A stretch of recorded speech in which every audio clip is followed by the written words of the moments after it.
Safety Committee. This meeting is being recorded. We have a host of things that we would like to cover here tonight.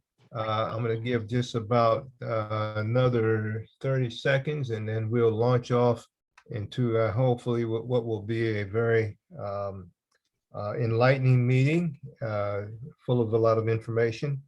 But I thank all of you for being with us, taking your time with us again. I'm hopefully that you will be well filled with information tonight.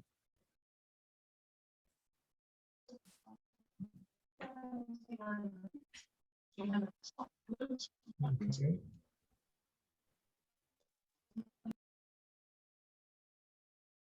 Okay, I think we're about 7:02. So I'm going to go 7:03. So I'm going to go ahead and get started. My name is Reverend Dr. Robert L. Screen.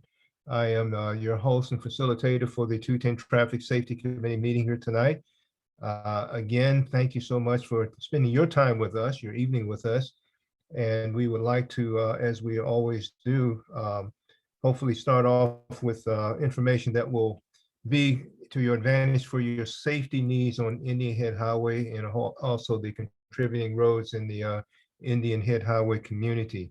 Again, we have, I think, some enlightening information for you tonight. And I would like to start off with who we normally start off with, Major Mitchell, who I see is on the line. Major Mitchell, how are you doing tonight, sir?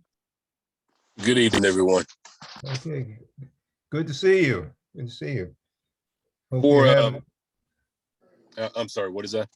No, I was about to say, I hope you've had a good summer and good to see you here with us tonight. Yeah, I also have another conflict this evening. So pretty much after I finish giving my stats, unless you have like questions, I'm going to have to get off the line because I have another commitment. Understood. We'll let you go right ahead and start off the meeting with your normal report, Major Mitchell, District 7. Thank you so much. And you have the podium. Okay, good evening again, everyone. And I hope everyone did have a good summer. I had a nice vacation. It's good to be back. So as far as the Division 7 stats and for officer generated stats for Maryland Route 210, there have been a total of 1,357 traffic stops to date. And this is from January 1st until September 17th. And out of those 1,357 traffic stops, there have been issued 1,002 moving violations, 1,983 warnings, 222 equipment repair orders for a total of 3,207 violations total issued. As far as DUI arrests, there's been 1 DUI arrest, and there have been 6 warrant services conducted on Route 210. As far as the pedestrian safety initiative, there have been 3,991 pedestrians that have been contacted. And I know that we just had another pedestrian fatality up on the northern end of 210. I don't have any additional information on that with the pedestrian hit and run. But I imagine that once the CARU unit, when they finish doing their investigation, they'll probably put more information out as far as that goes. Are there any questions? Major Mitchell, did you have any elaboration on the other fatality that was, I think was a bike rider that was, my understanding was riding in the middle of the road at Fort Washington Road. I think they were hit, and I think they passed maybe 4 or 5 days from the time of the incident. Did you have any information on that?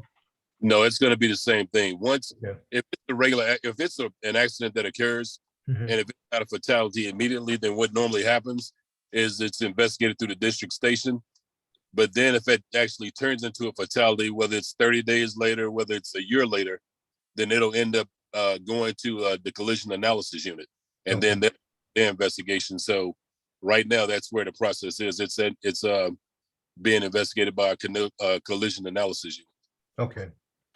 All right. Thank you, sir. We appreciate you taking the time with us and giving your report. And we know that you guys are on the job doing what you best you can do. And our prayers, and we certainly uplift your efforts with what you're doing for all of us. And I think Captain Martini will be on the line later on in case anyone has any additional questions. Okay, Well, I do have a question. My hand's raised. How is this trending monthly? I mean, are we seeing spikes on these accident or these tickets, more in the summer? I know you're giving us cumulative numbers, but I do recall, I think there were like 2,000 pedestrian tickets in early April, and now you're up to 3,000. So to me, that seems like you're trending down, but I can't tell. oh, I did. I can't tell monthly. I mean, is this trending up, down? Were theirs. So this is not just a problem of Trump. Somebody else is, yeah, me, sorry. I But think that's somebody's my got question. open mic. Okay, as far as the pedestrian initiative goes, that's normally done on the northern end of 210, which is our partners from Division 4. So in order to get updates on that, we're probably going to have to invite District 4 onto this call, and they'll be able to tell you more about how they're actually seeing their numbers trend. Well, not just that, but I mean, even with the tickets on 210, you said 1,300 from January through September. No, those are actual traffic stops. Those are officer generated stops. Is the bulk of that in the summer? Is anything trending downwards? The officer generated stats is not any certain trends. The officers actually conduct enforcement between calls for service. So that has nothing to do with like any type of current traffic trends. That's as available. It's entirely different than the way the cameras operate.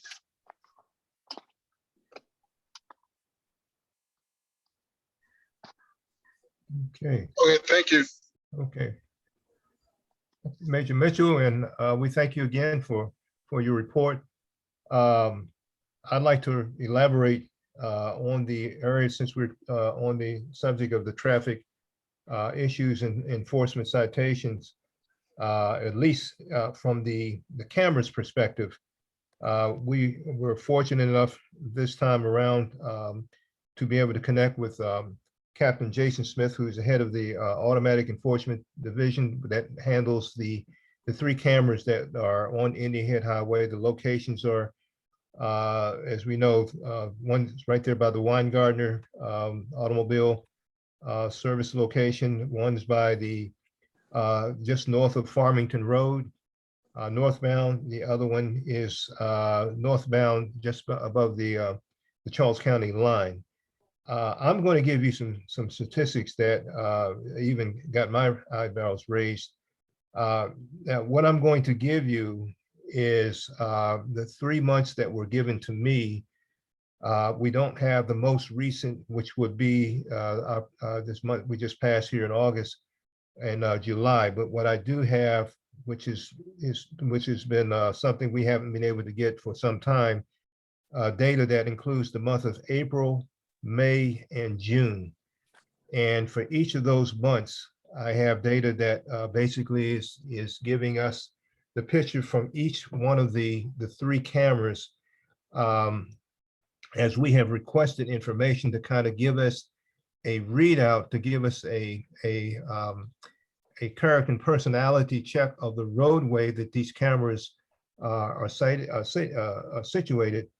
It lets all of us know the state of how can I say, traffic safety as far as speed is concerned. It lets us know where we stand, where our status is, as these cameras report not only the number of citable events. When I say citable events, these are not the citations issued. These are readouts of actual automobiles or vehicular vehicles that are going past the camera, being caught at readable speeds that I'm about to give you. It kind of gives you an idea of what's happening on Indian Head Highway at these camera sites. I'm going to start with camera 4782, which is the Weingartner location for the month of April. And I'm giving you number one, the speed collected in the speed category from 67 miles per hour to 79. Then I will go to from 80 miles per hour to 89, 80 miles per hour to 89 miles per hour, 90 to 99, and 100 and above. That is for the Weingartner location that I spoke about, the southbound, the Farmington, the Charles County location, which is northbound, and then also the Farmington Road location, which is also northbound, 2 northbound, 1 southbound. First one, the Weingartner location, the month of April, we have the high speed at still 161.89 miles per hour. 67 to 79 miles per hour, we have 1,089 people caught within 1 month's reading from from April 1 to April 30th. 72 readouts between or infractions between 80 and 89, 24 between 90 and 99, and 100 plus, we have 28. Citable events, and again, this is not citations issued, this is citable events, 1,213 from that one camera in the month of April. I'm going to try to quickly read these numbers because there's a host of them.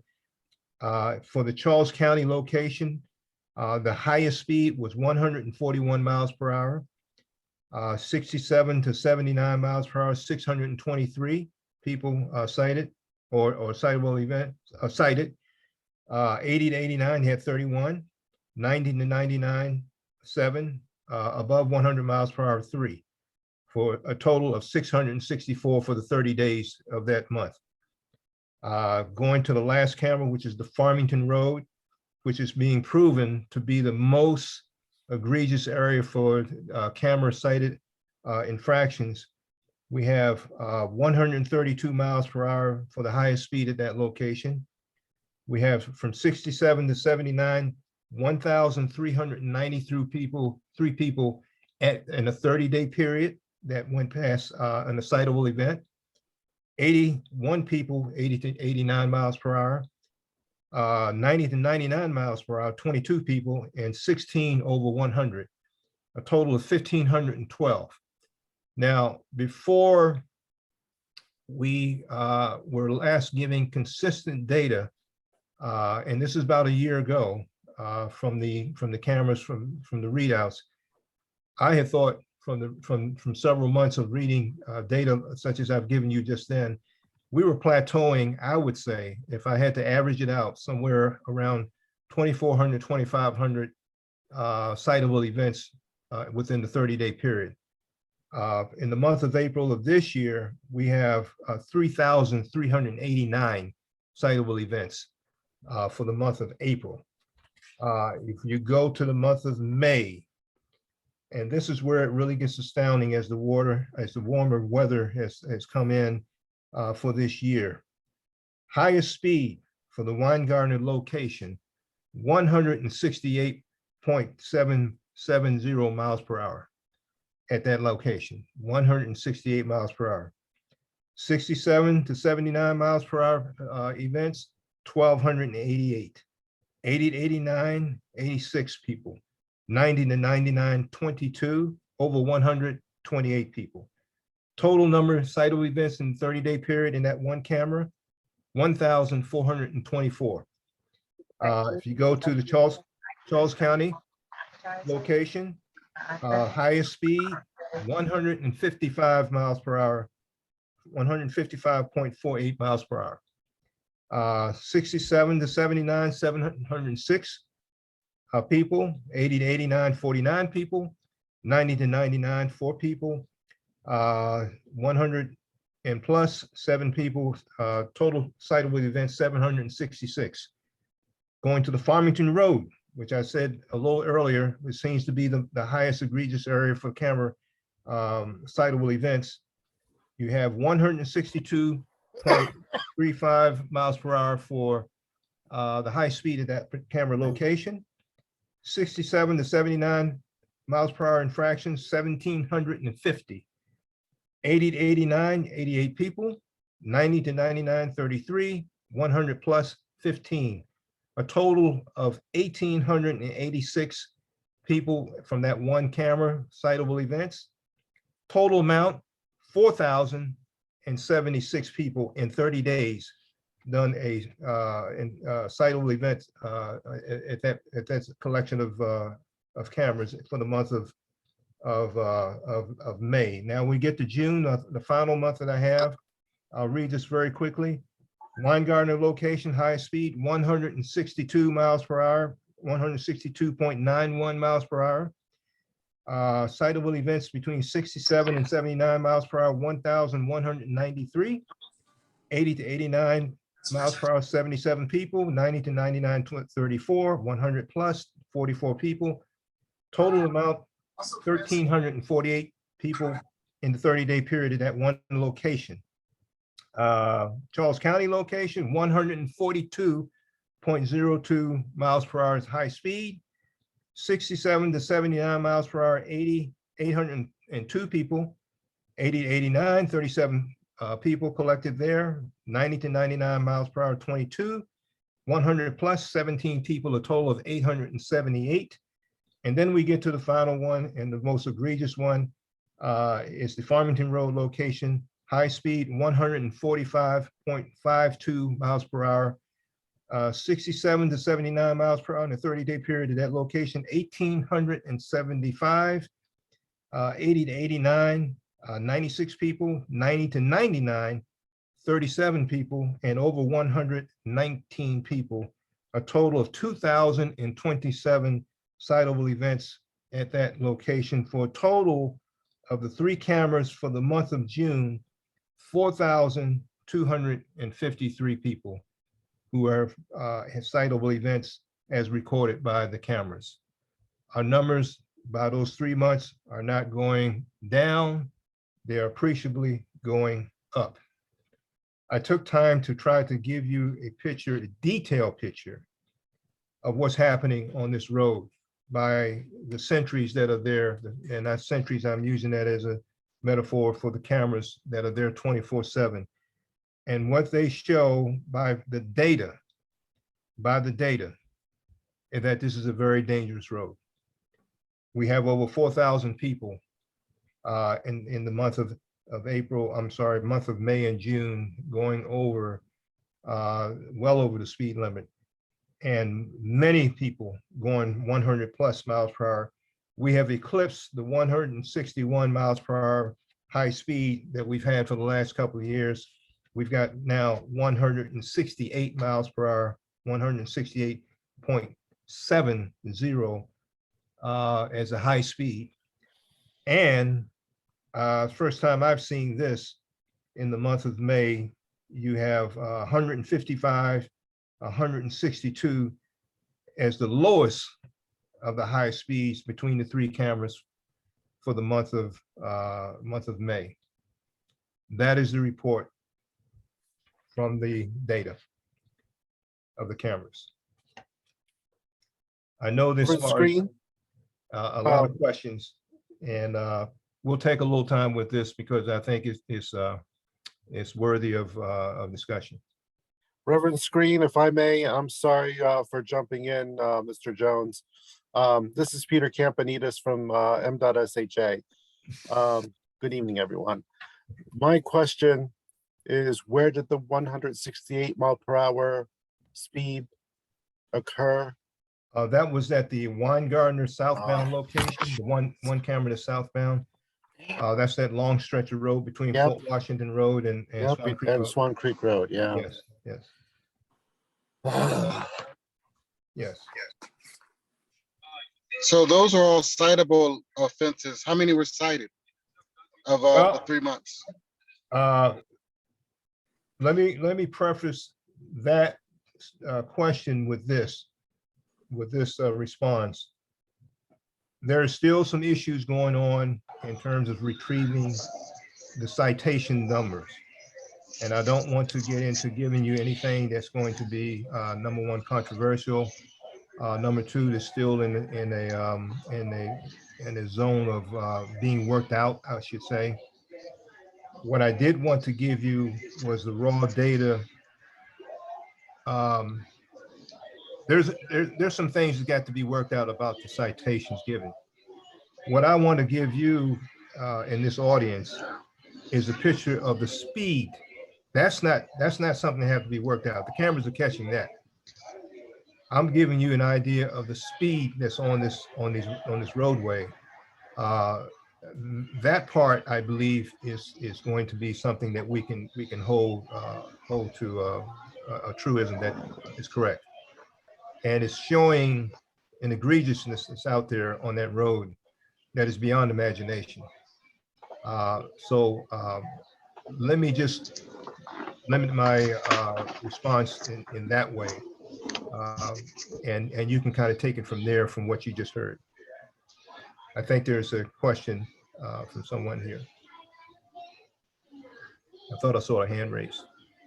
Yes, sir, Alonzo. I think Mr. Jones was first. I'll yield to Herbert Jones, and then I'll ask my question. Sure. Thank you, Mr. Jacobs. Good evening, everyone. Yes. And again, Good thank you, Reverend Screen and others, for all your hard work in this endeavor.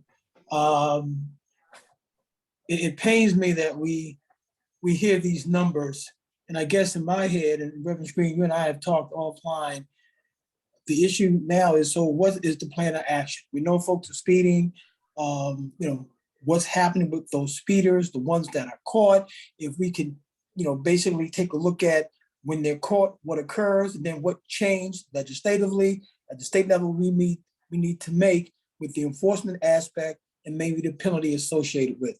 The speed information is great, it's important. But my concern, and I'm sure everybody else's concern is, okay, so what are we doing with these reoccurring violators, and how do we make an impact in terms of changing the culture of the speeders? Because a lot of these speeders, I don't want to say are repeat offenders, but they seem to be doing this often.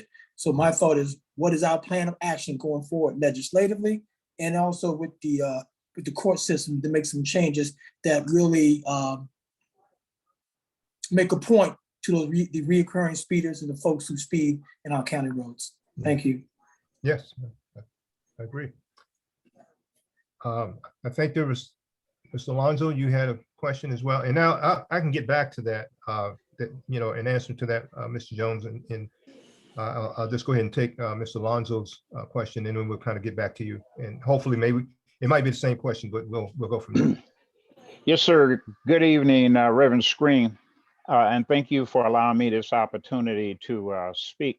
The good news, listening to those numbers and those stats that you have, the good news is, and I'm sure Major Mitchell is still on the line, the good news is that I'm sure that there is with the way modern technology is today, there's a format where Major Mitchell's people will probably be able to access those same stats and have their crime analysis or their traffic analysis people look at the dates and the time, more so the times of these infractions. And like Mr. Jones mentioned, there's a good likelihood that you probably have a lot of repeat offenders that are accessing and violating the speed limits on a daily basis or evening basis. And once Major Mitchell is able to find out the time of these infractions, especially the Farmington Road camera or even the Weingarten camera, it would not be hard at all to bring in his special traffic operation personnel, real people, not cameras, and have them interact with the people that are doing the speeding, because just as it was mentioned earlier, it's probably the same people doing it constantly, repeatedly, and secondly, by a real human being being able to interact with these people, not only will you probably find that they're accessing the posted speed limit, but they probably have some other situations wherein the number for the people, I heard him say only one person was locked up for DUI. I'm pretty sure that that number will increase once you start getting some actual warm-blooded police personnel to interact with these people that are coming through those speed cameras at such an excessive amount of speed, and at the times that is indicated that they're doing it every day between these hours, and it in most cases will rectify that problem. Because I do live south of Weingartner and Farrington Road as well. And one of my greatest fears is to have somebody that's changing lanes without caution and doing this excessive speeding to run into the back of my car with me and my wife trying to commute home. But I hope you understood the things that I was saying about the crime analysis and the time. And again, I thank you for allowing me this opportunity. Mhm. Thank you. Okay. Does anyone else have a comment that they'd like to make? Let me go into Mr. Herbert's question, and I think maybe also to Alonzo's as well, in terms of what is the follow-up? What are we doing? This is one of the things that we've announced here at the 210 Traffic Safety Committee early on this year, that we were trying to push very hard for an initiative of raising the fines on the cameras. Obviously, the numbers that I gave you, the $40 is not working for each citation. You know, it's very interesting. As all of you know, I'm in the ministry as a doctor, reverend doctor. The Bible is my platform where I put my full emphasis of gauging life. It may not be agreeable to everybody, but it's just where I come from. But it's something I'd like to just reference coming out of the book of Ecclesiastes. And this was written by, this book was written by Solomon, King Solomon, who was considered supposedly the wisest man ever walked the earth. But he put something in there having to do a little bit of something what we're talking about now. It has to do with accountability. And I can't quote exactly the scripture verse, but I'll just paraphrase you in what it pretty much says, where I'm going from this. It says, when you have an infraction in life, and you have something when somebody does something wrong, if you don't correct it quickly with accountability, what you will do is encourage more of the same in the future.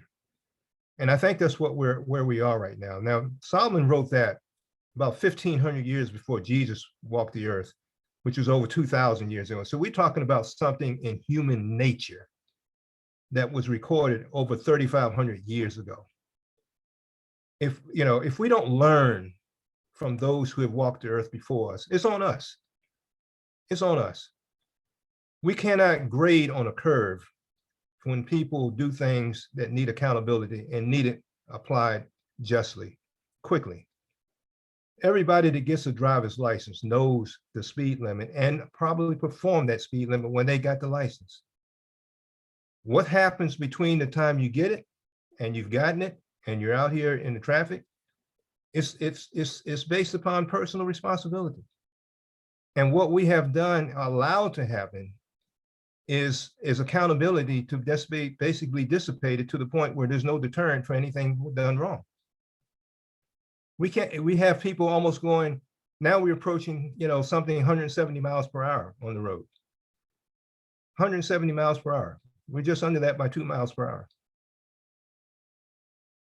And we're talking about giving a $40 fine. Now we got to the point where, the high speeds, everybody's going over 140 miles an hour. On the same road that we've lost now about 85 people in the last 15 years. So we have to decide what kind of society we want to be. If we want people to do right and they're not doing right, there has to be accountability, somewhere in the equation. There has to be some type of deterrent. And that's what the increase in the speed fines was, is an effort to try to bring. It doesn't mean it's going to dissipate to zero, but it does mean it will help to move it in that direction in a more appreciable speed than what we have right now. Obviously, $40. I mean, $40 right now, what is that? About half a tank of gas, quarter of a tank? And maybe some people just look at it that way. and they'd rather speed and get to where they want to go than, roll the dice. And, you have those kind of people in society. Have you looked at In Your Head Highway lately and see all the flex poles? We're like a community under siege right now, because there's just that many people from Palmer Road, north and south. We have flex poles or barrels on the shoulders to keep people from doing what they already know what to do right. And that is to get off the shoulders. And the only way we can keep them off the shoulders is to put a barrier up there where they will damage their car or threaten their safety to keep them on the roads. Why is that? Why is that? And it's just here in Prince George's County. You go in Charles County, I bet you won't find people doing what they're doing here in Prince George's County. Why is that? But it's something that we all must ask ourselves. And what type of society we really want to be, what type of community we want to be. And as I say again, what we want, our effort right now is to increase the fines to the point where at least that much is being done to bring accountability. I'll move on unless there's some other comment or any other thing that someone would like to make a viewpoint on this matter before we move on. If I can, Reverend Screen. Yes, sir. So when I met you, Reverend Screen, and I think Ron Weiss, I talked about the job that you had done in bringing this to the attention of the community. And when I think about this problem, I look at it as a in the context of a project. Here's the project. Here's the desired result we want to get. How do we get there? Mm-hmm. And I just wanted to mention three things. Maybe a week ago, 2 weeks ago, there was a press conference that the county executive gave along with the chairman regarding the curfew, regarding young people, et cetera. I use that as an example, is that we have to get all our leaders in focused on 210 in this issue. We have to come up with a campaign where our elected leaders are talking about safety 210, the fines, we're not going to tolerate it. So both the community, our elected officials, and this brings it all to the forefront. So folks are looking at this and say, well, you know what? They're not playing anymore at 210. Right now, and I think it's an admirable point, they see the community, and that's great. But I don't hear our public officials talking about this. I don't hear Alsterbrook talking about this.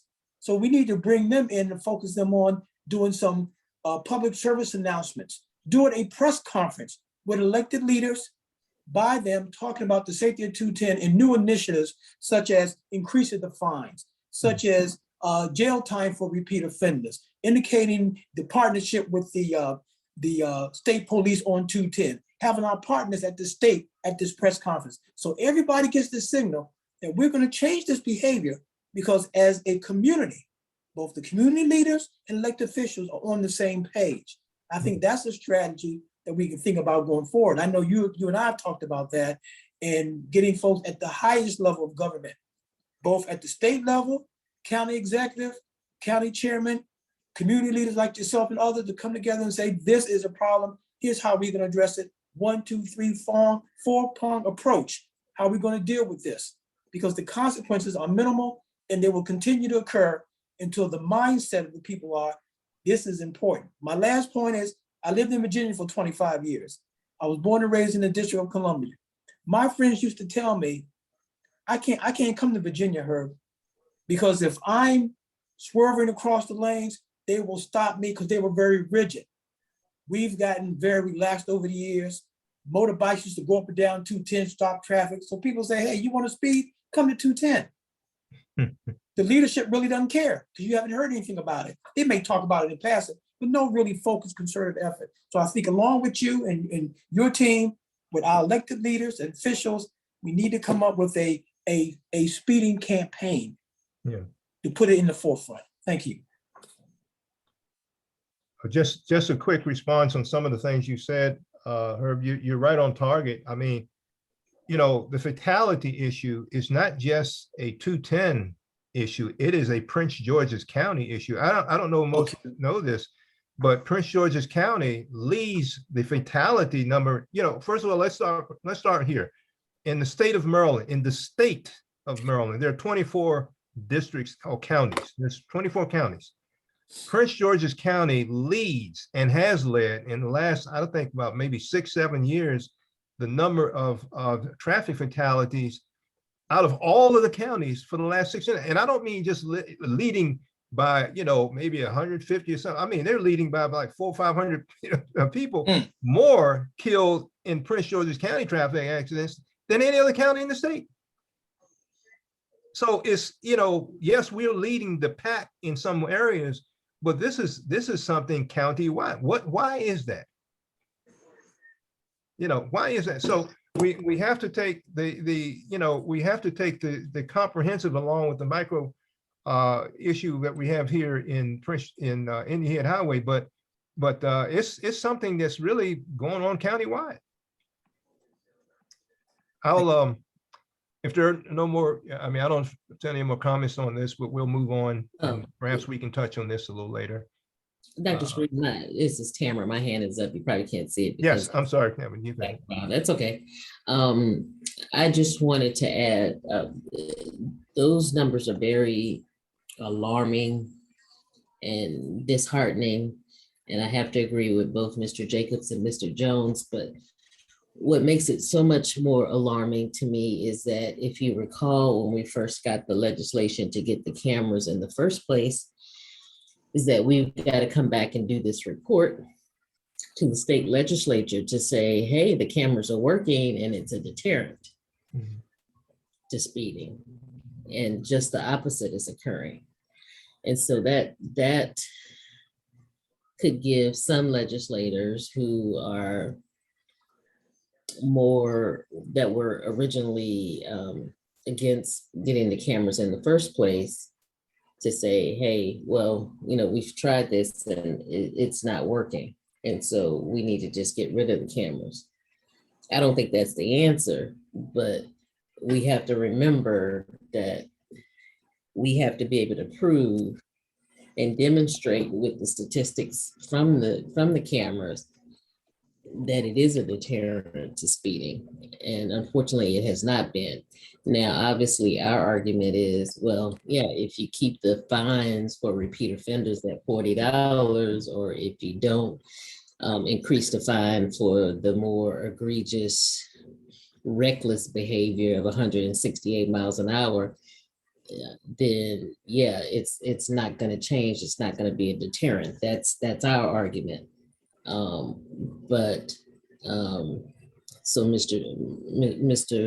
Jones is right. We've got to do the hard work of getting the legislature to understand that, and especially in the pandemic, because I believe AAA showed that because a lot of people were working from home, that there was more aggressive driving, more speeding on not just 210, but across the nation.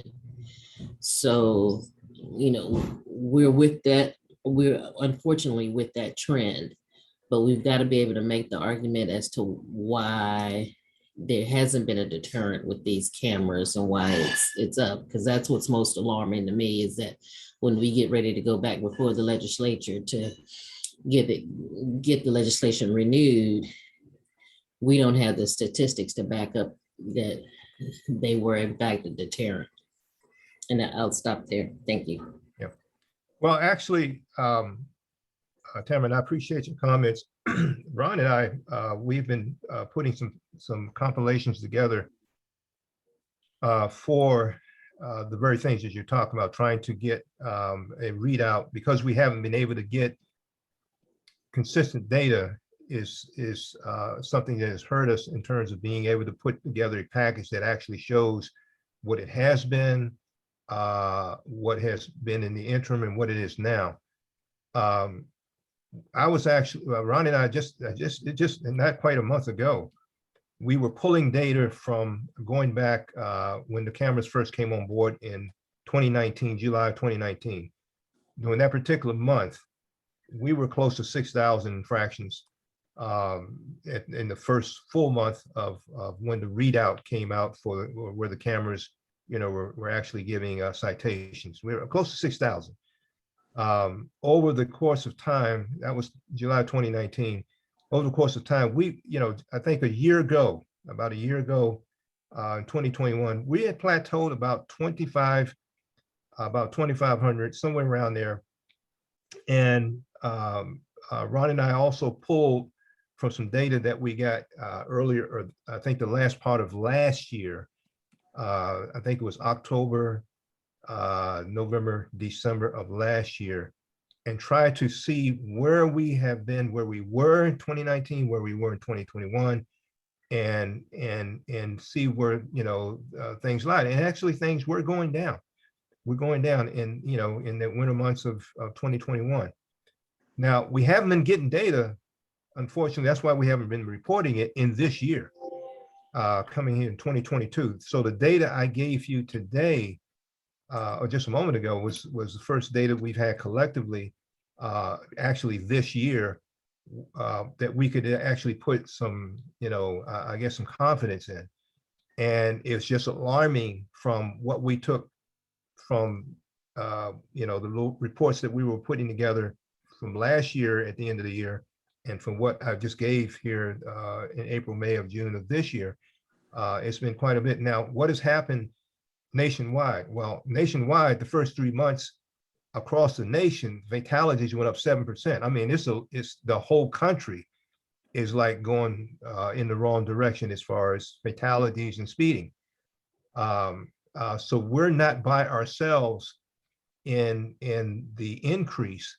It's just that what we have been used to seeing before the data kind of went flat, and what now that we see it coming back as more people are getting on the road, which they are. Matter of fact, if you look at the Washington Post, I think the last 2 days ago, they're talking about traffic right now, particularly on Wednesday during the week, is as bad or worse than what it was before the pandemic. So there are more people on the road. There are more people doing things more egregiously on the road. So it's not just a pattern with us, it's a pattern across the nation. But unfortunately with us, and it always seems to be more highlight, it's more at a peak, because we happen to have a roadway, unfortunately, that generates more fatalities than most of the average roads. But everybody's feeling the crunch. And so I think not just the answer that we need to come up with for Indian Head Highway, it's an answer that's going to have to be brought forth nationwide, because the whole country seems to be going in the wrong direction when it comes to speeding. Reverend Robert, I had my hand raised. I'm sorry. Yeah, go ahead, please. That's okay. There are some questions in the chat. Dr. McClure says, is it more feasible to utilize motorcycle patrols on 210? Say that once more again. Is it more feasible to utilize motorcycle patrols on 210? Who would like to answer? Captain Martini, are you still with us? Or Major Mitchell? Yes, sir. I'm Captain Martini. I'm still here. I mean, I don't think that motorcycle patrol or marked police vehicles, I don't think it matters which type of vehicle that you have. I don't think that the motorcycles create any easier access or any easier way to deal with the problem. I think it's just a pure police presence, or the officers being out there in other means trying to, with their presence and with stopping vehicles and writing citations that help to deter. Okay. Okay. And we also have Huggins. Do people know that the cameras are there? I don't recall seeing them till I get to Oxon Hill from 210. Well, the cameras have been pretty much stationary in their location throughout the year 2022. The only ones that have moved, the last one that was moved was as a result of, there was one at Old Fort Road South, northbound, I'm sorry, Old Fort Road northbound, somebody hit that camera and destroyed it. And so police department brought in another one and they put it down there at the near the Charles County line. But that has been stationary for the entire year, for the 9 months of 2022. I think they put that camera back in that location somewhere in maybe the summer of 2021. So the cameras have not moved, and they're well visible by signage. Matter of fact, they have to be visible by signage. That was one of the legislative things that had to be done in order to put the cameras on the road that make people know that there's a camera forthcoming as they approach it. So the cameras are very visible and have not moved. And so people who are running past these cameras, they know very well that they're there, or they should at least. Okay, now we have Dr. McClure says driving over a certain speed in other areas is considered reckless driving and points are attached. Yes, and that is true for a motor, for enforcement vehicle, a police enforcement vehicle. If they get pulled over doing those types of speed that we had just reported by the cameras, they will get, the reckless driving, the points and all of that. Unfortunately, with the cameras, through the legislation, through the law as it is right now, they're governed only by the fine of $40. Now, so no matter if you're doing 67 miles an hour, you get in a $40 infraction. If you're going 167 miles per hour, you would only, right at this point in time, only get a $40 ticket with no points. That is what the legislation that this 210 Traffic Safety Committee is trying to change. We will not be able to incur the points because there are things having to do with whoever gets the points has to be more or less the owner and the driver of the car at the same time. But we can infer the fine on the driver, whoever has that driver's license that's driving the vehicle. And that's the part that we're trying to increase to something that is close to what an enforcement officer would render to someone they pulled over if they were to cite that person. In other words, 168 miles per hour, I'm just going to guess that would probably be somewhere over $1,000 worth of fines, somewhere at least close to that, if that were to be the case, if an enforcement officer would pull that person over. But as it is right now for the camera, it would be like it's only the $40.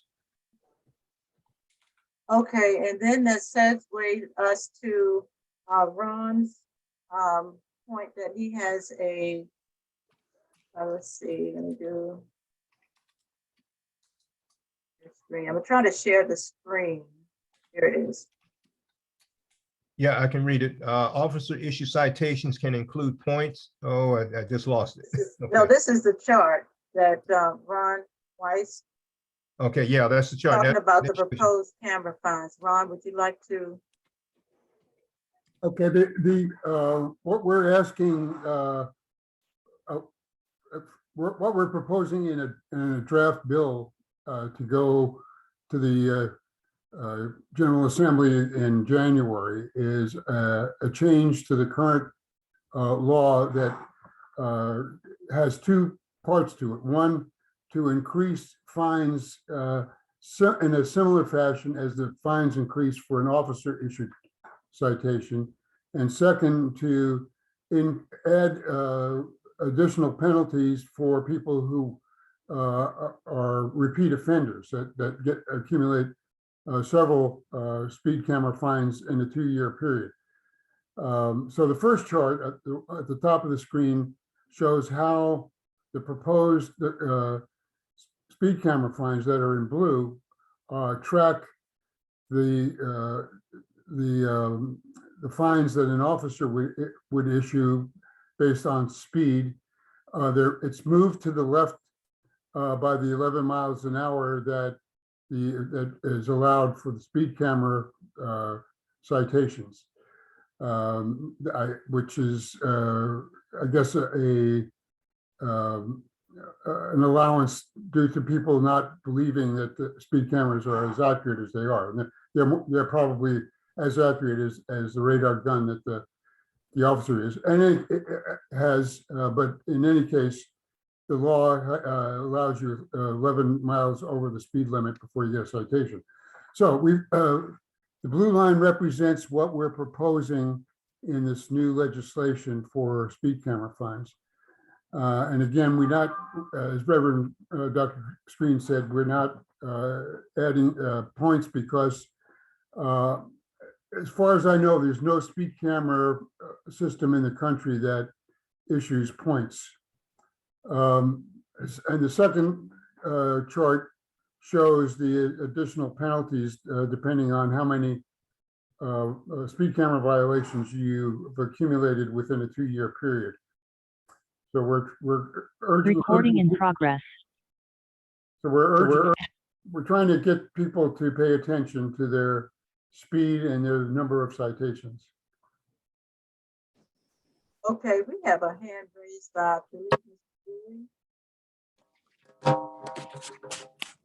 Sure. Question is, does this, your fine proposal, and thank you for putting this together, it's great. Does this correlate with any other jurisdictions of similar size and nature? That, you know, if I was a legislator, I would probably ask that question. Are there other jurisdictions that have the same similar penalty structure based on the same, you know, 4-lane highway? We've looked at other jurisdictions, and mainly the district, which are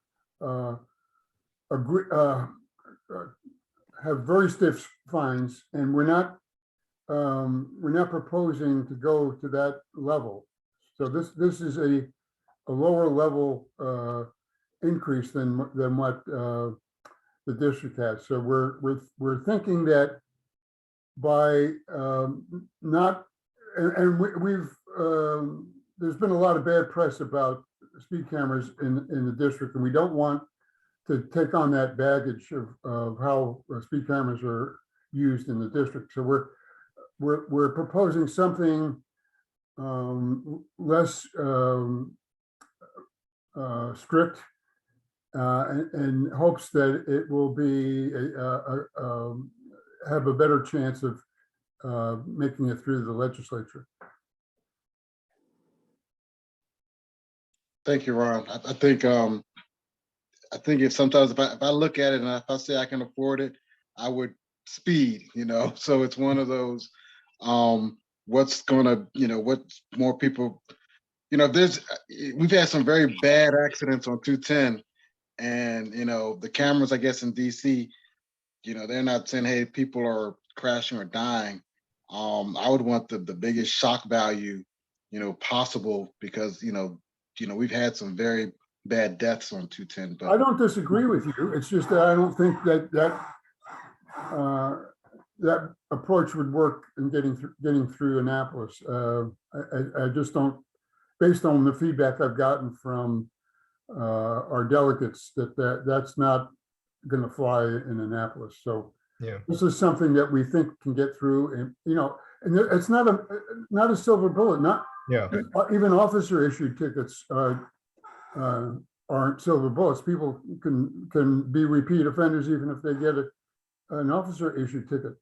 You know, we, other than taking an offender's license away or taking his vehicle away, I don't know what else, you know, that how you can stop them if they're going to do it regardless of how much they have to pay for it. You know, and they may not even appear in court.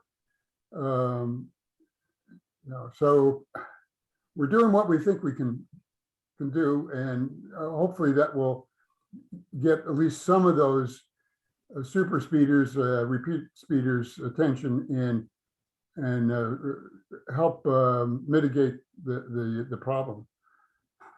Understood. Thank you. Yeah.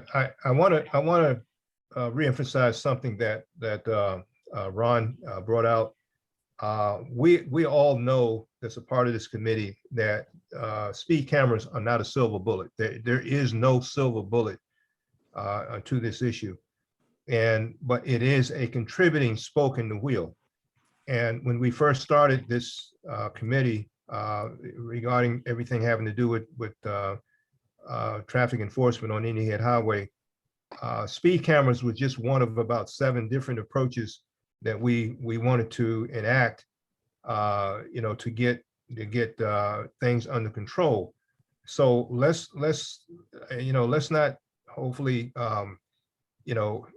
just think that the speed cameras are just going to be the answer. There is not, that is just not the case. But it is a very contributing aspect of traffic enforcement. Along with enforcement, we have to have accountability coming from several different areas. We have to have more public input. We have to have more of the public that disdains speeding.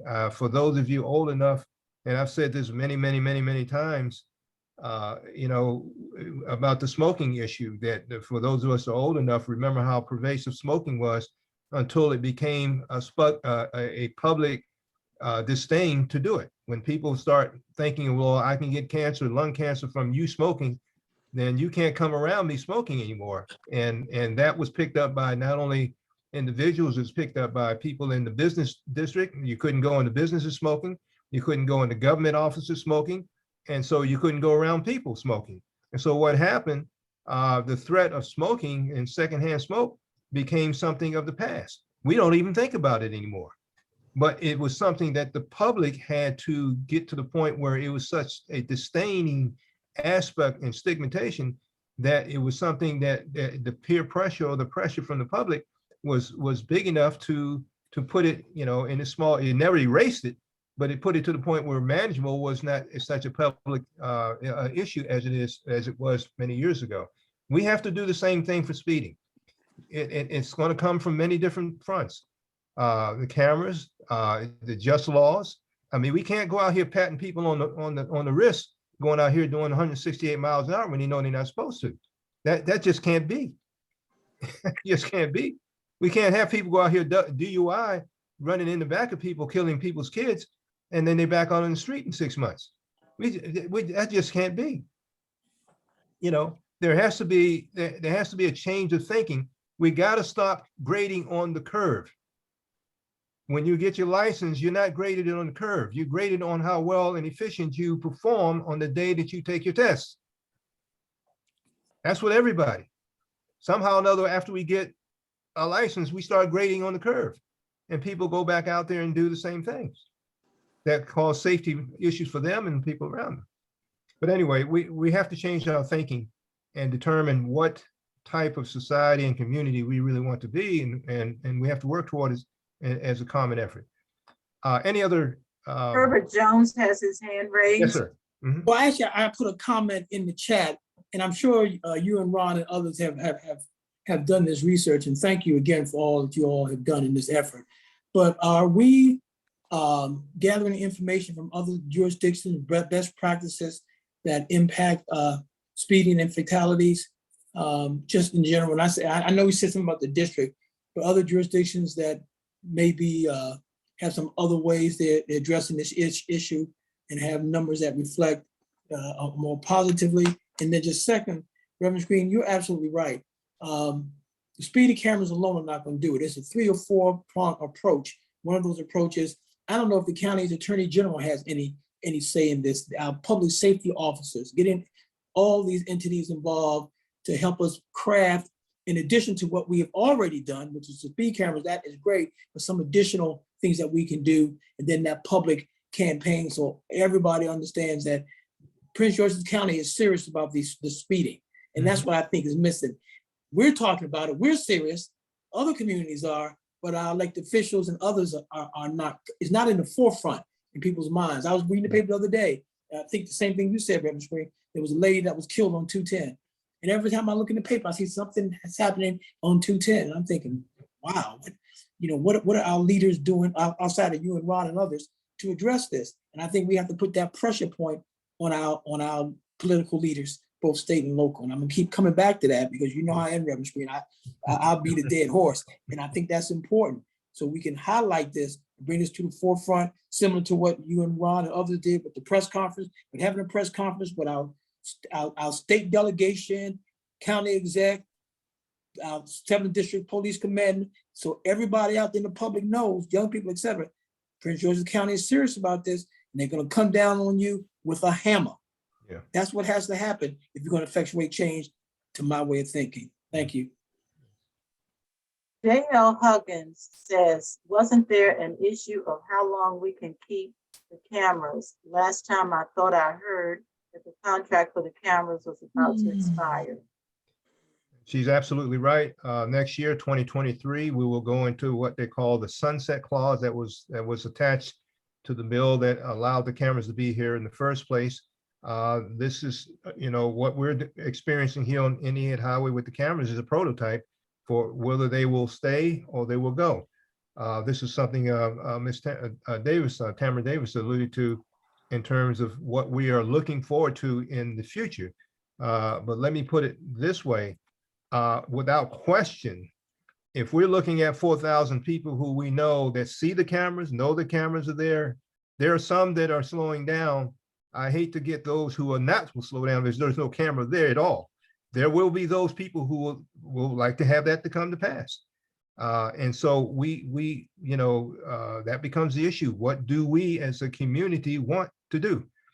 And so next year will be the determining factor when it comes up to the legislation. I don't know what month it will be, but it will come up before a board of those who will gather themselves together, read over the material and the reports, and determine if the cameras will stay or they will go. Okay, Ron Weiss has his hand raised. I wanted to respond to Herb about, have we looked at other jurisdictions? And yes, I have alerts on any legislation that has to do with speed cameras. The most robust speed camera program in the nation is in New York City, and they have an incredible, extensive system of speed cameras, and they have fantastic reporting on the speed cameras. That's a model that I am hoping we can get to in Prince George's County. We're just not there yet. We're struggling with dealing with the 3 cameras that we have. And so once we get squared away with our small scale system, then we can start doing something more extensive. But we're working toward that. Yes, we are. And just as a by the way, and I won't get into a whole lot of the detail about the source of what I'm about to say, but this particular community here has been noted for just what we're doing right now, the gathering we're having in terms of this meeting, as one of the exceptional areas in the county that has a concern for the very things that we're talking about. In other words, a body of people, of civic-minded people who want to make effective change. And so all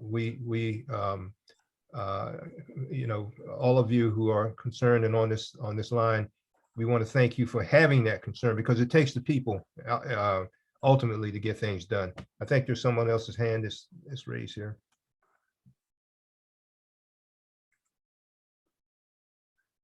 I'm not tech savvy, so I don't have a hand, so I raised my hand. Andy Holloway, how you asking? I had to go back to Mr. Jones' questions and some of the comments made. We've been working on this for a good little while, and it is a political ball that we're I'll say keep pushing, and it's like pushing up Niagara Falls, but we've been yet to give up. And Ron has been very diligent in trying to find all the other areas and what they've used, and we've tried to incorporate those in our toolkit, if you will, as we go forward. And we are a force to be reckoned with, but we need to make sure we hold our elected officials accountable. And that's been our big quagmire. That's been the holding point. And so think before you vote, but make sure that you can follow up with what you're doing. And that's what this group has been doing, and other folks try to push that down. And the comment made about motorcycles and moving vehicles and taking pictures, the difference in those things like that. We're trying our best. We're trying our daggonest to find where we can fit the right words and verbiage to show we got the proof, but we can't get a response back from our elected officials in appropriate positions. Thank you, sir. Yes. I see there's someone that talks about a question on the chat. Get Tracy Wilkins at NBC4. We've had, believe it or not, we've had NBC4 as a good partner to us. I probably have done personally 5, 6, 7 reports with them about things over the last 5 years with things happening on 210. We do have their support. We do have their backing. We do have them as a partner in trying to help, this whole issue of traffic safety with Indian Head Highway. So News Channel 4 is very much with us. There's another chat says, get the state police back on 210 for a 60-day test. That's a whole ball of wax that we have gone over and over and over and over again. I'm surprised Tamara hasn't chimed in on that. Tamara, what's going on? I know you've been, that's definitely been something that's near and dear to her heart. Yes, for sure. Absolutely. But I think everybody, look, we're speaking to the choir on this call, as always. And so I think everybody pretty much knows kind of where I stand and where we are on this. But I don't want to, belabor the point. And we've got some other news that we can share this evening as well. So yes, I don't want to belabor the point, but yeah, you guys know where I am on that. So thanks, Peter.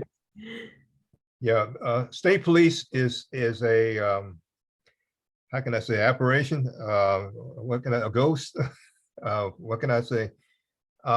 We've been chasing after the state police for the last 5 years to be on Indian Head Highway.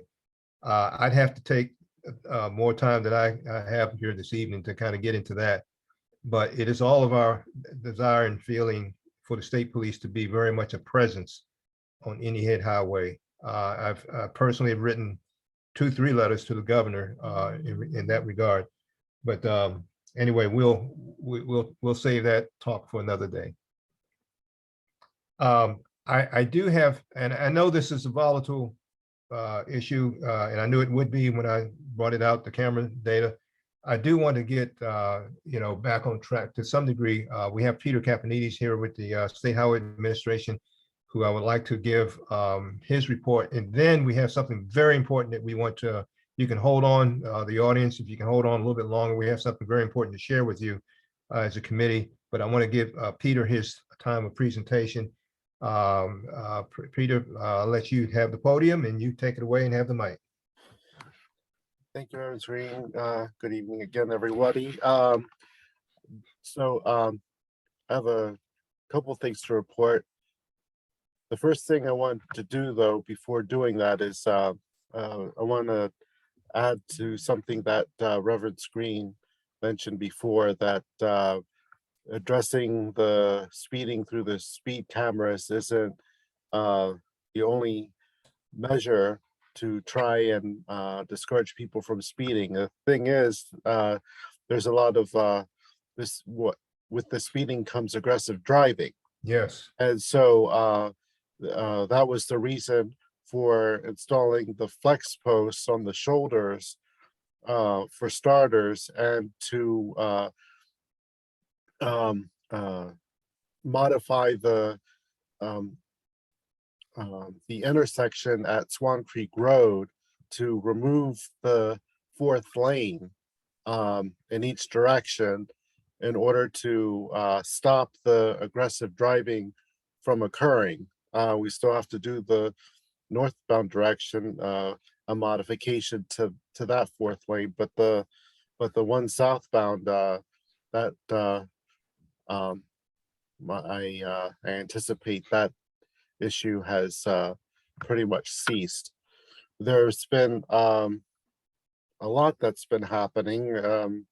The well, a lot of the treatments have been because of the installation of the flex posts.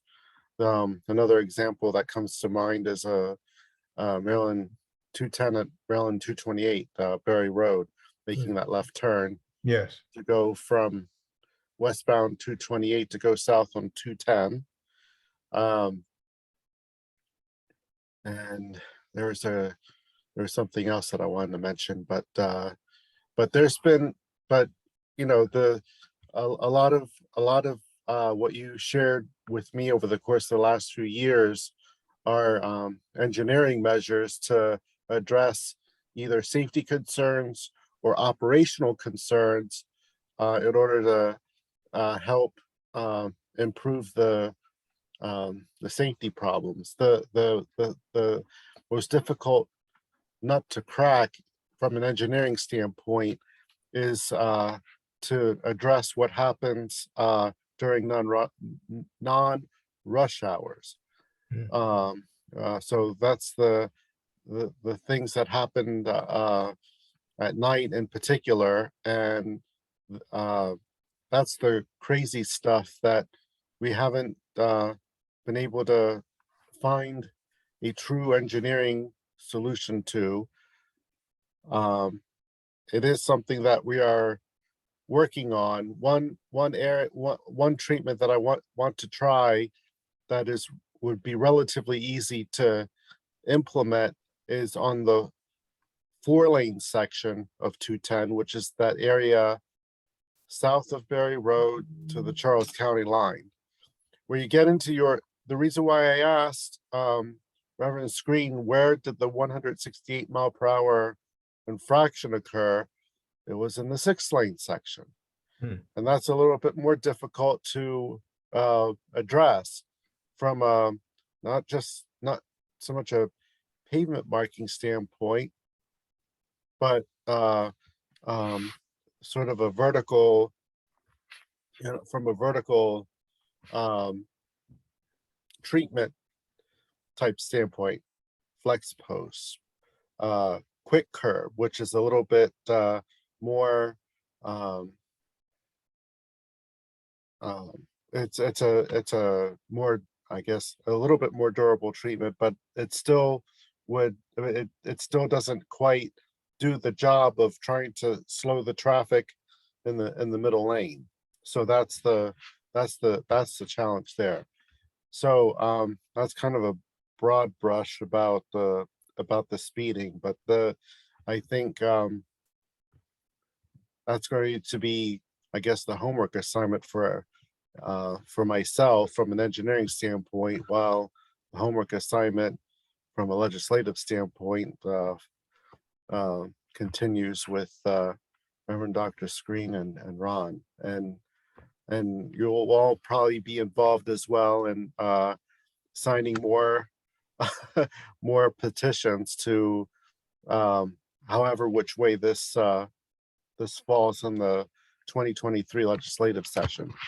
So the engineering measures right now, we had a question regarding a no turn on red situation that people are not observing on northbound 210 at Old Fort Road North, and we're going to put in a ground mounted sign near the stop line at the intersection to reinforce whatever the signing that's currently overhead. We anticipate that being installed before the end of the year. We're making progress on the striping on the 210 and Kirby Hill Road interchange. I was out there today, and from what I could tell, I think there's still work that needs to be done on the overpass itself to put in the final permanent striping there. There were concerns about 210 and Farmington Road. We're looking at providing some pavement markings through the intersection to provide motorists on Farmington Road a little extra guidance as they go through the intersection. And we're still looking at the concerns that were raised in a previous meeting regarding 210 and Palmer Road because of the equipment that was struck, particularly on the northwest corner of the intersection. So that's pretty much all that I have to report. And I already see two people's hands raised. So the first ones I saw were Mr. and Mrs. Trapani. Yes, thank you, Peter. This is Joseph Trapani. Thank you for addressing my comment regarding the no turn on red at Old Fort Road North. I still observe people just blowing through that. But thank you for taking the effort to address that. And the second thing is, thanks to the state highway contractor for the smooth road surfaces, northbound and southbound on 210, south of the 210 495 interchange.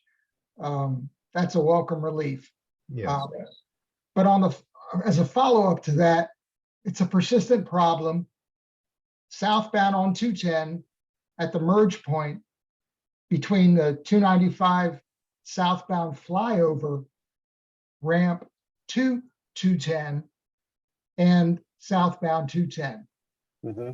Historically, there's been a consistent area where the pavement buckles 1 or 2, 3 inches. I didn't get out there and measure it, but every time I'm coming from the flyover from 295 south and I'm in the leftmost lane at the merge point with 210 southbound, there's this bump in the road.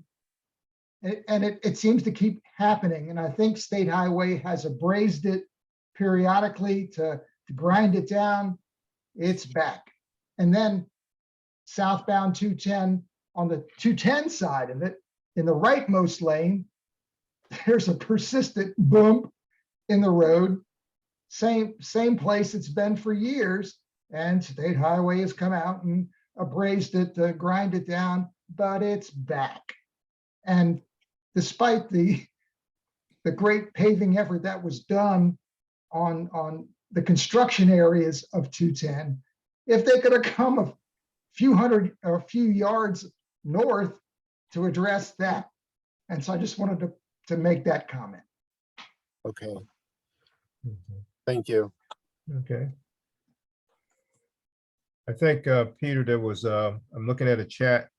Someone's made a comment about replacing the flex poles. If several flex poles need to be replaced in the northbound lanes near Swan Creek Road. It may also help if there were painted arrows on the road and signage.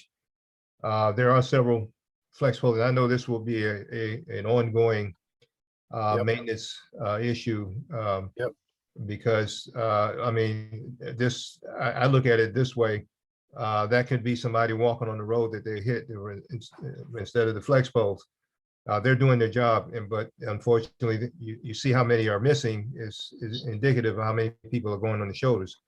But we know that's something that we'll have to, continue abreast with you to replace. You know that, we know that, and it's something I'm glad that they brought that to mind, that we can, stay on top of that. Another thing, timing of the lights at the intersection of 210 and Palmer and 210 and Fort Washington Road near the new grocery store. There's a chat question about that. So Peter, I guess if you can touch on that particular issue. I will take note of that, and if whoever provided those notes, are they issues in the morning, in the evening, or all the time? It's all the time. It varies. Right, it's all the time. And Seem the like, problem it's- is on 210? Yeah, Okay. that light. It's all the time. It's not no specific time. It's all the time. Saturdays is worse. It's It fun. seems, it's in the mid, and I'll be honest with you. When you put out that they were making the changes, kind of sync a little bit. Sometimes you could go through there and other times it's even shorter than what the original times that they were set at. So it is, I say cycles, so to speak. But most noticeable normally in the morning because that's when your largest volume of traffic is. Okay. I think is there another question? Another hand raised? Yes, I have my hand raised, Reverend Screen. Herb Jones. Mhm. Good evening.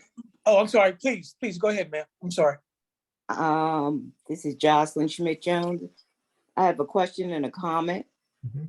With regard to the smooth surface between the Beltway and Palmer Road, what was the rationale for dropping the speed limit from 55 to 45 at Palmer Road to the Beltway with no type of deterrent between Palmer and the Beltway to keep people from going over 45 and also going north from the Beltway to Palmer Road?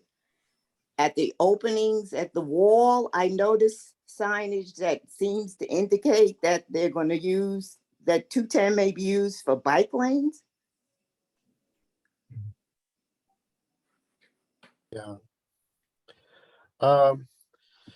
So right now there isn't a direct route for bikers. So the shoulder is roughly 10 feet wide, and it does provide for an area for bikers to have that connection from Palmer Road up to Maryland 414 and hit the trail that goes through that particular area, and I think it connects to the bridge to the Wilson Bridge on 495. So one of the things that are being evaluated is having a separate path, and that's a study that's currently underway as part of the Maryland 210 Palmer Road, Old Fort Road project. But to get to your first point, Ms. Jones, I'm going to take a look at that and see what's appropriate. I know that it's so at one point, so before the interchange was installed, this was the way for motorists. Now don't laugh. Slow down as they're approaching DC. So I think at one point the idea was that the traffic signals that existed at the time were more closely spaced, so the speed limit was lower. Now the traffic signals are gone, and so motors are naturally going faster. That being said, we need to do a study and look at the possibility of putting in a speed limit that closely represents how, well, I'm not going to say closely represents, let me rephrase that. That's more appropriate for that part of the roadway, considering that there are interchanges from north of Palmer Road to the Beltway. So we'll take a look at that, Ms. Jones. All right, thank you. Sure. Okay, I think there's another hand raised. Yes, and good evening, Peter. And let me just Good evening, sir. How you start by doing? thanking you for smooth roads, repaved stripes, and reflectors. It makes a whole lot of difference. But as I always do on these calls, I'm gonna ask you as I'm coming across the Woodrow Wilson Bridge and I take that exit to 210, what is going on with the lighting there? I mean, even I was coming home, I almost missed the 210 because there's no lighting underneath the 210 sign exit. As you're 210 and passing the MGM, I guess on the backside, etc. What is going on with that lighting on the street as you go around that bend, take that exit off of as you come off Woodrow Wilson Bridge, coming from Virginia, 210. I wish I knew, but they're constantly doing maintenance on it. So let me ask you this, Peter. Okay, I'm not trying to, okay. Because you and I have been talking about this for 2 years. Yes. Okay, so I think it's reasonable as a resident, as the president of my association, to say to you, okay, so state, what are we doing about the public safety, about the lighting? Why would it take 2 years, Peter? And I'm going to ask you directly to address this issue that, as you know, I've been talking to you about ever since I met you over at the 7th District. Right.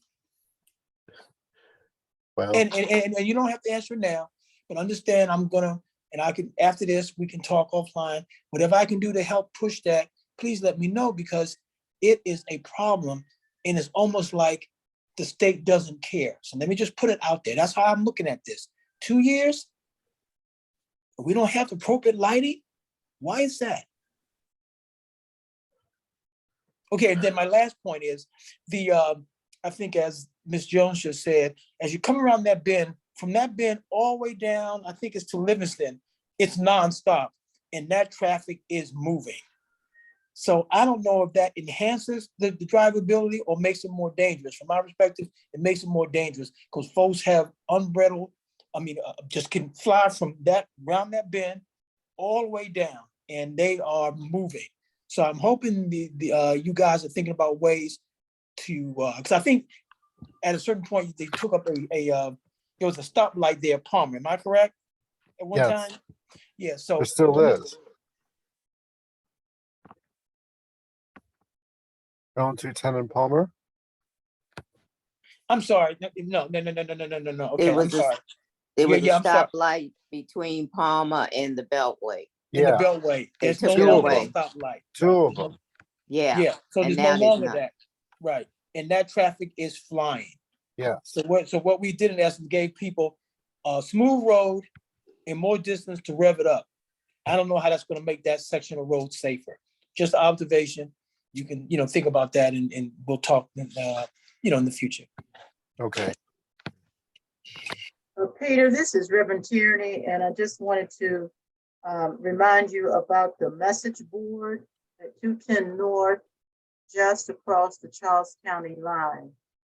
It was damaged, and now it's turned over. I don't even know if it's operable, but it still has not been replaced or repaired or something. It's still there on the shoulder of the road. Okay. Thank you. Let me read these last two questions for Peter, because I think we need to move on, and we want to make this announcement and probably have a short discussion after. We had what happened to the initial plan over 6 years ago to make 210 like Kirby Road intersection. That's from Dr. McClure. And then we have, thank you, Mr. Peter, for much needed safety lights on the 210 service road from Farmington Road that leads into our community. That's kind of an uplift for you, Peter. I think the question is what happened to the initial plan over 6 years ago to make 210 like the Kirby Road intersection. I'll just leave that with you, Peter. I know that, it's an ongoing thing, things we were talking about earlier today, but I'll let you answer it in your way. So right now it's in the planning stages.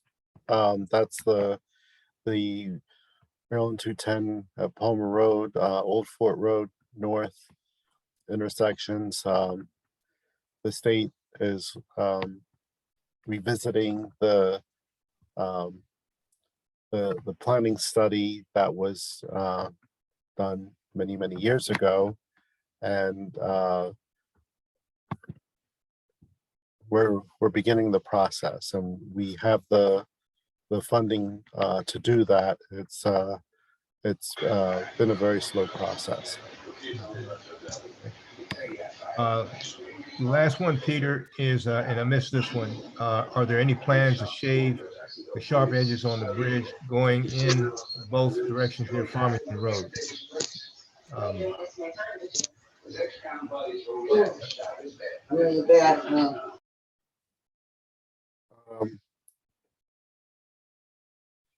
I don't think I understand. I'm following. Yeah, I'm not quite. Reverend Sure. Screen, Yeah. that screen, Uh-huh. that's me, Andy Holloway. That, as we did, when you come across that little bridge right here, from Farmington Road going north and or coming south from Mhm. Fort Washington, there's a sharp edge right there and you hit it, whoosh, whoosh, you know, and that's the same problem I was having that you fixed up on the overpass going off of 210 onto 295. It's just a jagged edge there that if you put some kind of, I guess, ease or a patch over it, that'll be smoother. Because as we get into cold weather, ice and all that kind of good rut, you're going to lose some vehicles. It's Reverend at Farmington Screen. Road. It's 210, sir, right, north of Farmington Road and south of Fort Washington Road, the bridge that's in the curve there, as you transition out of Fort Washington to Accokeek. So it's on the bridge. It's coming to and from the bridge. Okay. Yes, sir. It's on the bridge. So yes, as you enter the bridge. But in the northbound direction, or is it both directions? Oh, both directions. Okay, I gotcha. Yeah, I saw you mouthing that. Thank you. Dr. Screen, I've lost my hand, so I'd like to get a short question in that I've had for quite a while. Sure. To Mr. Campanides, when you get to the intersection in Accokeek at Livingston Road, where Livingston Road and 373 intersect, you have the Exxon and the Weiss store on one side, and then you have the B&J carryout and River Jordan over on the opposite side. I've noticed that on at least 4 or 5 occasions, I've seen that road in front of the shopping center get repaved and relined. However, in my 15 taxpaying years on the opposite side, I've never seen the stretch from B&J's carryout to the post office, let's say. I've never seen that area repaved. I've seen it patched on several occasions, but I've never seen it repaved from side to side since I've lived in Accokeek. Could you address that, please? Yeah, I can answer that. Yeah, that's the, unfortunately, that's the county's. Yeah, that's the county's responsibility on that side of the road, unfortunately. Mr. Long. Okay, so on the Exxon side, that's the state road. No, that's county as well. They've just been really? doing. Yeah, any head highway is the state. It's just the state has not the sidebar roads, but that's the that's I'll let Peter answer that. But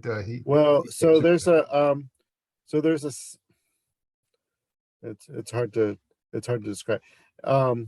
So there's a piece of 3 Livingston Road that's designated as 373 on the east side of 210, where there's a big shopping center, and it you go down and it eventually hits Beale Hill Road.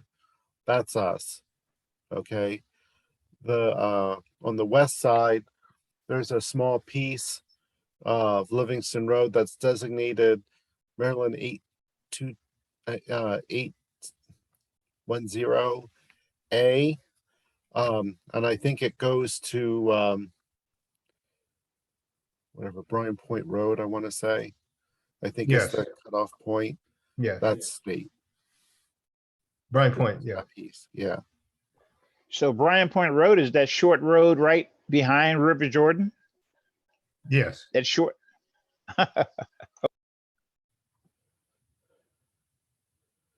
Yeah. Now, did you like the answer, my first answer, which is no? I didn't want to answer that question. Not at all, because Okay, all right. I was just really concerned that I that know. side of the roadway that actually turns at the carryout and then intersects again as you go all the way to the end, intersects again with 210. Yeah. I've noticed it's never been paved, and it's very, very an uncomfortable ride. But I think you've answered the question in terms of jurisdiction. Yeah. Okay, Yes. I'm glad for that. I want to thank all of you for a very lively, spontaneous question and answer period. I did want to close, well, it may not be exactly close out, but I did want to make an announcement to all of you here on the line. I want to thank all of you for staying and hanging tight with us this evening. On October the 8th, Saturday, October the 8th, starting at 10 o'clock, River Jordan, 210 Traffic Safety Committee has been asked to lead the ribbon cutting ceremony for the completion of the Kirby Hill Livingston Road overpass. It's a distinct honor that the state State Highway Administration has given to the 210 Traffic Safety Committee. I like to say that's akin to all of you being a part of this committee in terms of your support, your presence, your concerns. We as a committee plan to hopefully have something akin to all the many years of the ask, all the many years of desiring, the aspiration of having this overpass being completed.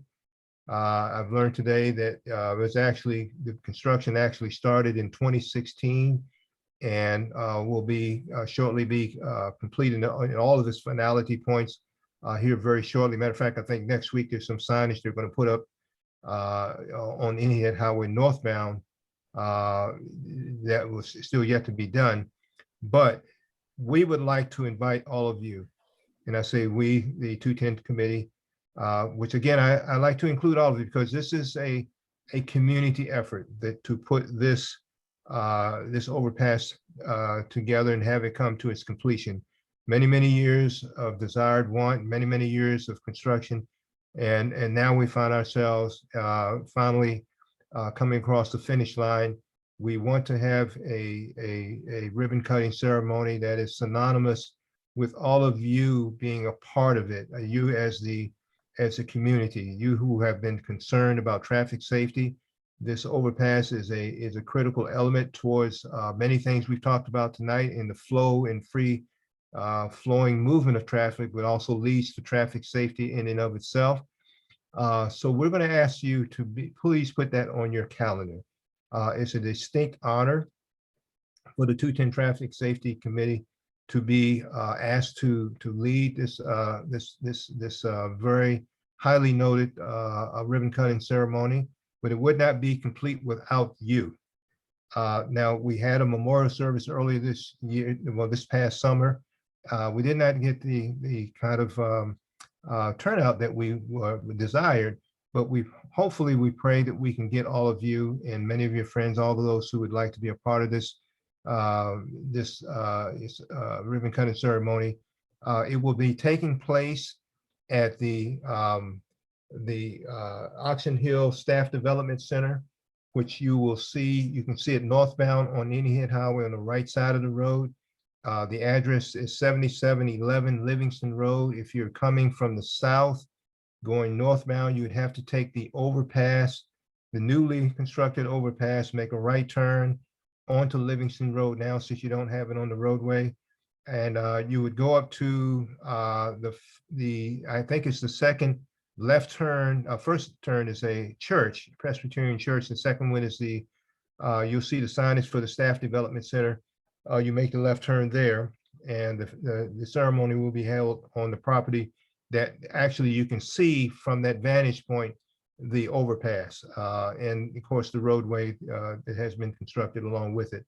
So we would like all of you to be a part of this. I think it's a community a community thing that will uplift all of us, something in a galvanizing type of manner.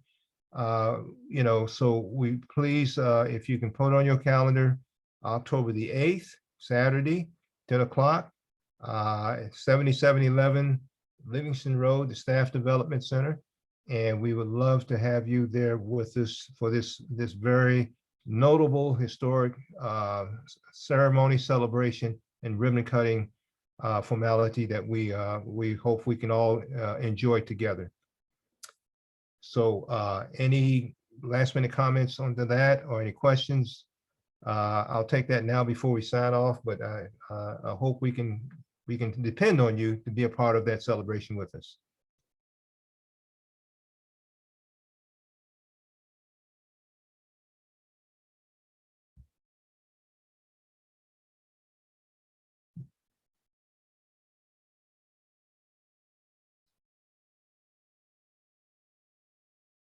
Okay, so kind of got quiet, so I guess there's no.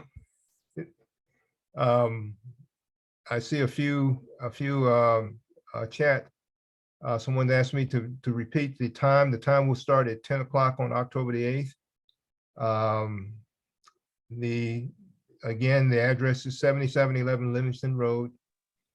And again, we hope we can all have you there with us for this momentous occasion.